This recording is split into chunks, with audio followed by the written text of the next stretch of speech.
Hello दोस्तों, Ambika short hand classes में आप सबका स्वागत है।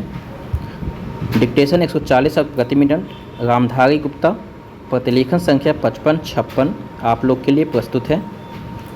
तो इसको लिखें, पढ़ें और जहाँ भी आप फंसें उसको मार्क करके उसकी प्रैक्टिस ज़्यादा से ज़्यादा करें।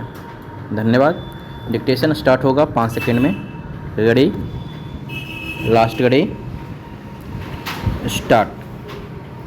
सभापति महोदय, वित्त मंत्री महोदय ने जो बजट सदन के सामने प्रस्तुत किया है वह बहुत ही बुद्धिमानी के साथ तैयार किया हुआ बजट है। उन्होंने कोशिश यह की है कि अमीर और गरीब कोई भी कर से बच न पाए, लेकिन उन्होंने उद्योगपतियों को थोड़ी सी छूट भी दी है।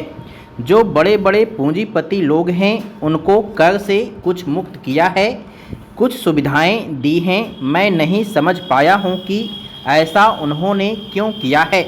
वह जो चाहेंगे उसको करेंगे, लेकिन मैं भी जो सोचता हूं उसको आपके सामने रखना चाहता हूं। इस विषय पर 3-4 दिन से चर्चा हो रही है, मैंने उसको सुना है। इस या उस पक्ष के किसी भी माननीय सदस्य ने यह निवेदन नहीं किया है कि खाद और पंपिंग सेट के ऊपर जो कर लगाया गया है वह उचित है। सभी ने यह कहा है कि उसको माफ़ कर दिया जाना चाहिए। जब सारे सदन के लोग, सभी प्रतिनिधि एक आवाज़ से कहते हैं कि खाद और पंपिंग सेट के ऊपर कर न लगाया जाए, तो मैं समझता हूं कि उनको इस बात को मान लेना चाहिए। ऐसी कोई बात नहीं की जानी चाहिए जिससे किसान रुष्ट हों, उनके उत्पादन में बाधा पड़े। पैरा, भारत गांवों में बसता है, 80% लोग गांवों में रहते हैं। हम गांधी जी के विचारों का अनुपालन करते हैं। गांधी जी ने जो कुछ भी कहा गांव के लोगों के लिए कहा, ग्रामीण जनता के लिए कहा। उन्होंने गांवों के लोगों को उठाने की बात कही।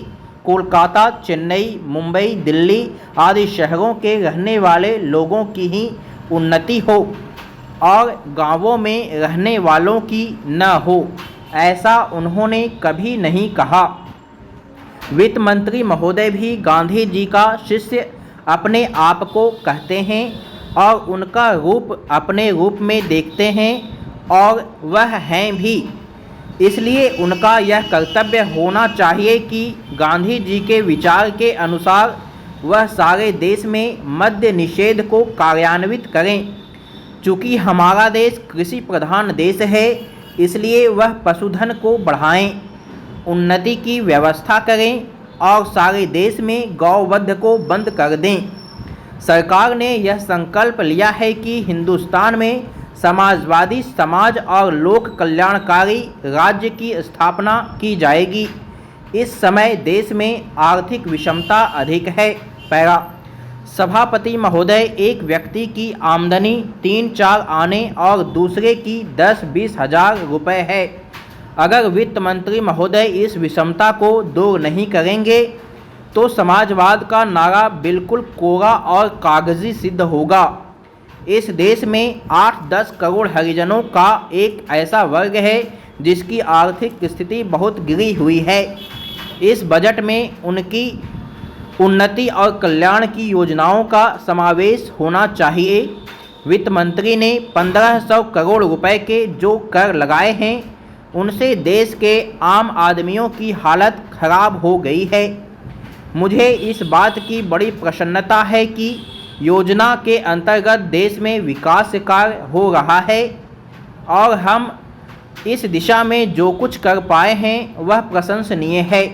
लेकिन मुझे दुख के साथ कहना पड़ रहा है कि जहां कृषि के क्षेत्र में उत्पादन बढ़ रहा है, उद्योग के क्षेत्र में उत्पादन बढ़ रहा है, देश की संपत्ति बढ़ रही है, हर आदमी की औसत आय भी बढ़ रही है, फिर भी हमारे यहाँ की पुरानी गरीबी बिल्कुल नहीं हटी है।